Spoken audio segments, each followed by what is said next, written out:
Hi friends, welcome to Untitled Lifestyle. இன்னைக்கு நம்ம வீடியோல உருளைக்கிழங்கு வச்சு ஒரு சூப்பரான ஈவினிங் ஸ்நாக்ஸ் எப்படி செய்யலாம்னு பார்க்கலாம். இந்த ஸ்நாக்ஸ் பண்றதுக்கு 4 மீடியம் சைஸ் உருளைக்கிழங்கு வேக வச்சு எடுத்துர்க்கேன். அது நல்லா இந்த மாதிரி மசிச்சு எடுத்துக்கணும். இதோட ஒரு கேப்சிகம், ஒரு பெரிய வெங்காயம், ஒரு கேரட் துருவி எடுத்துக்கோங்க. கொத்தமல்லி இலை, 1/2 டீஸ்பூன் மிளகுத்தூள், 1/4 டீஸ்பூன் மிளகாய்த்தூள், உப்பு தேவையான அளவு. ஏற்கனவே உருளைக்கிழங்கு வேக வைக்கும் போதே நான் உப்பு ஆட் பண்ணியிருக்கேன், அதனால் தேவைக்கேற்ப உப்பு சேர்த்துக்கலாம். இப்போ இந்த எல்லா இன்க்ரீடியன்ஸுமே சேர்த்து நல்லா கலந்து விட்டுடலாம். இதோடவே நீங்கள் சீஸ் சேர்க்க விருப்பப்பட்டாலும் சேர்த்துக்கலாம். சீஸ் வந்து ஆப்ஷனல் தான். இப்போ இது ரெடியாக இருக்குது. இதோட நம்ம மைதா ஆட் பண்ண போகிறோம். நான் 1/2 கப் அளவுக்கு மைதா எடுத்திருக்கேன். கொஞ்சம் கொஞ்சமாக சேர்த்துக்க போகிறேன். ஃபஸ்ட்டு 1/4 கப் அளவுக்கு மைதா ஆட் பண்ணிக்கலாம். இது எல்லாமே சேர்த்து நல்லா மிக்ஸ் பண்ணிக்கலாம். தண்ணி எதுவும் சேர்க்க தேவையில்லை. உருளைக்கிழங்குல இருக்கிற தண்ணியே கரெக்டாக இருக்கும். இந்த இன்க்ரீடியன்ஸ் எல்லாமே கொஞ்சம் நல்லா பைண்ட் ஆகிறதுக்காக தான் நம்ம மைதா ஆட் பண்ணுறோம். உங்களுக்கு மைதா சேர்க்க விருப்பம் இல்லைன்னா அதுக்கு பதிலாக கோதுமை மாவு கூட ஆட் பண்ணிக்கலாம்.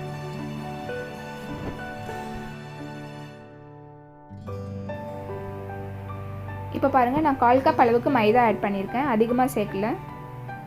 இப்போ இது ட்ரை ஆகாமல் இருக்கிறதுக்காக ஒரு 2 டீஸ்பூன் அளவுக்கு எண்ணெய் சேர்த்து எல்லா பக்கமும் ஸ்ப்ரெட் பண்ணி விட்டுடலாம்.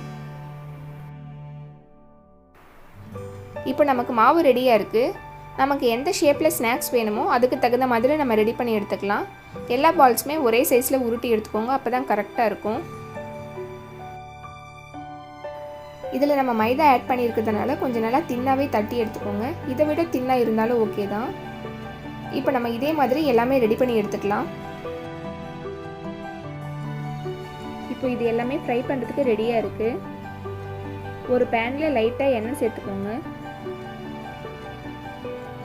இப்போ நம்ம ரெடி பண்ணி வச்சுருந்த மாவு எல்லாமே ஒவ்வொன்றா இதில் ஆட் பண்ணிக்கலாம். ஃப்ளேம் வந்து மீடியம்லேயே இருக்கட்டும். ஒரு சைடு நல்லா வெந்து வந்ததும் நம்ம இன்னொரு பக்கம் திருப்பி போட்டுக்கலாம். இப்போ ஒரு 4 நிமிஷம் ஆகியிருக்கு. இன்னொரு பக்கம் திருப்பி போட்டுடலாம்.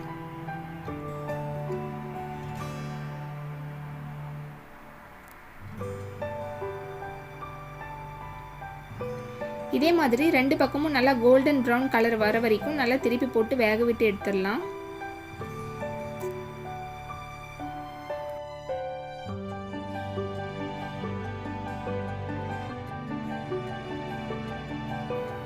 இப்போ நமக்கு 2 பக்கமுமே நல்லா கோல்டன் ப்ரௌன் கலரில் வந்தாச்சு. ஸ்நாக்ஸும் ரொம்ப நல்லா கிறிஸ்பியாக வந்திருக்கு. அவ்வளோதான், நம்மளோட சூப்பரான ஈவினிங் ஸ்நாக்ஸ் ரெடி ஆகிடுச்சு. நீங்களும் கண்டிப்பாக இந்த ரெசிபியை வீட்டில் ட்ரை பண்ணி பாருங்கள். இந்த வீடியோ உங்களுக்கு பிடிச்சிருந்தால் லைக் பண்ணுங்கள், ஷேர் பண்ணுங்கள், மறக்காமல் நம்ம சேனலுக்கு சப்ஸ்கிரைப் பண்ணுங்கள். தேங்க்யூ.